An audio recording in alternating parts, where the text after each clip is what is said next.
Hi everybody, this is Sharia Shahid and you're watching All of Your Business. In All of Your Business, we talk about economical matters related to country and all across the globe. With our guest, Mr. Mehtab Haider. Assalamu alaikum, sir. Alaikum assalam. How are you, sir? I am fine. Sir, my first important it's not a question, it's not a topic, I would call it a concern. There are reports that petrol and diesel prices are likely to rise up by rupees 7, if I'm not wrong, for the next fortnight. So this is an increase after last time I remember there was no change. So sir, how do you see it, and what do you think about this fluctuating trend of the fuel prices?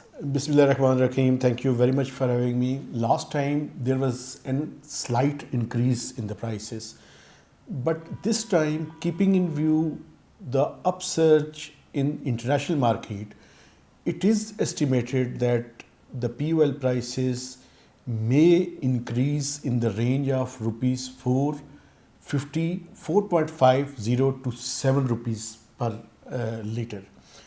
And as you know, keeping in view the fiscal constraints faced by Pakistan's economy, and when the IMF's review mission is also in the town, so it is expected that there is no option available to the government to provide any kind of subsidy.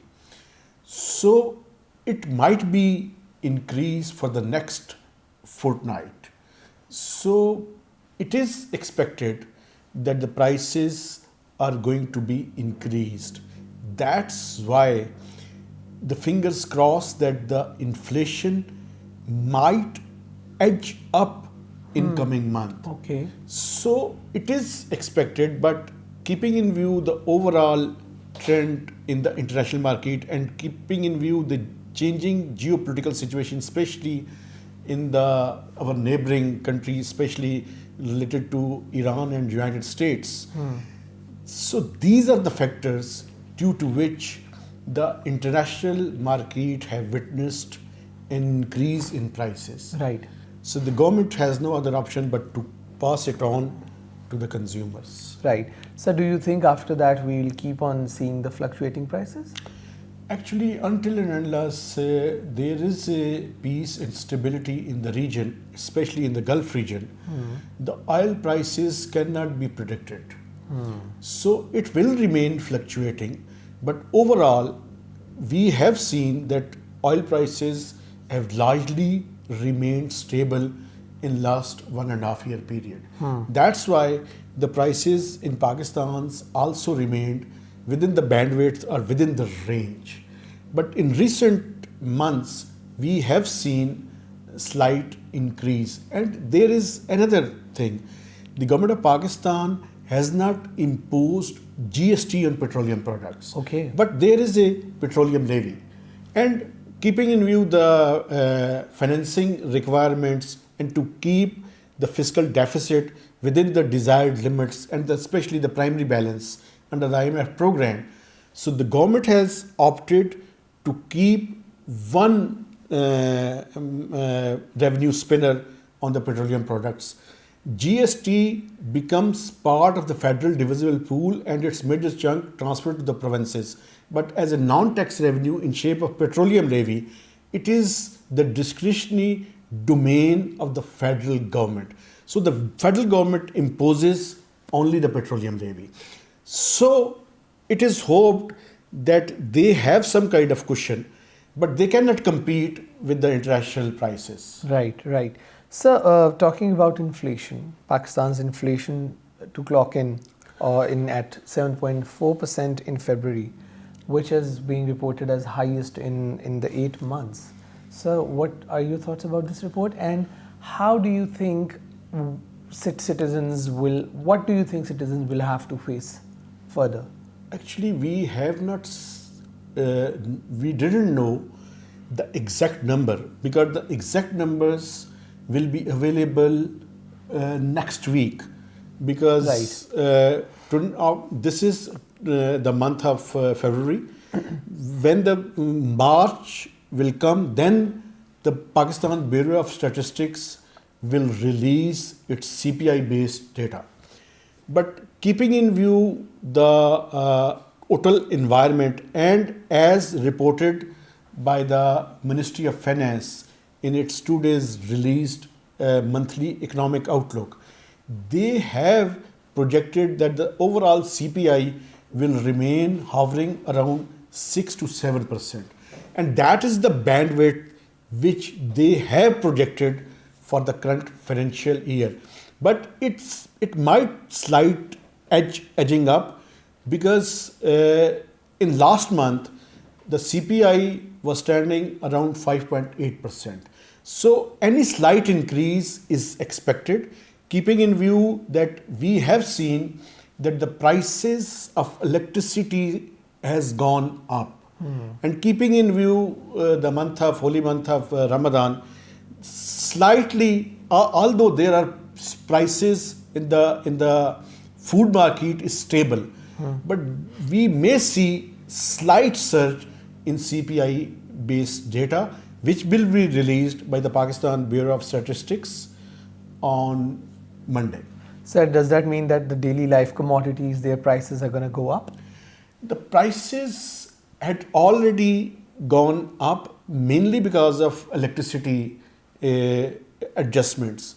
But overall, it is expected that keeping in view the demand and supply, we may see slight increase in day-to-day prices in the coming month. Right. But it will be slight increase. Overall, the average inflation, which remained hovering around 6.5% in the first half, it will remain in the same range. Right.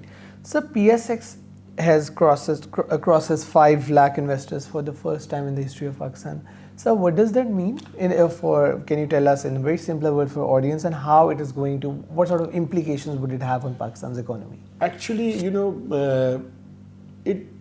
it is argued that Pakistan's stock market is not the reflection of the economy, but now youngsters are participating and penetrating in the Pakistan Stock Exchange. It's a good sign because the new generation or the younger generation are going to involve, and the whole market is deepening and broadening. So it's a good sign for Pakistan's economy, because when mostly the young generation will be involved, keeping in view the AI and digitization, their stakes will be increased, and it's a good sign. Alone in the last month, more than 20,000 new investors have opened their account for participating into different stakes into different companies. So it's a good omen for the country's economy. Right. So how it is going to contribute positively in the macroeconomic economy? Actually, stock market is being considered the reflection of any country's economy. Right.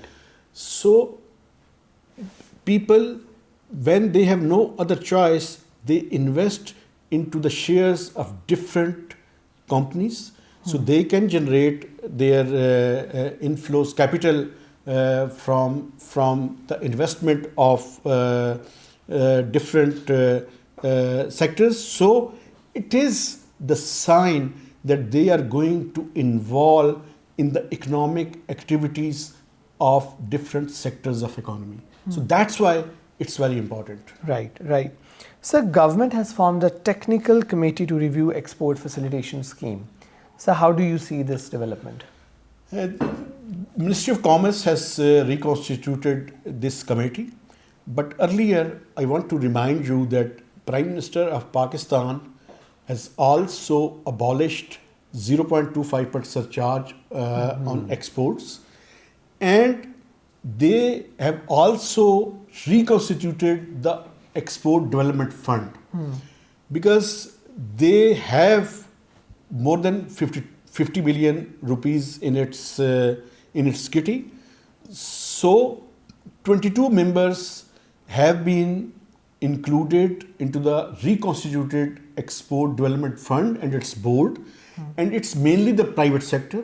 So the private sector is going to manage the export related development fund. This is another reflection that the government is trying to promote and achieve the export-led growth, although our exports have so far registered a declining trend.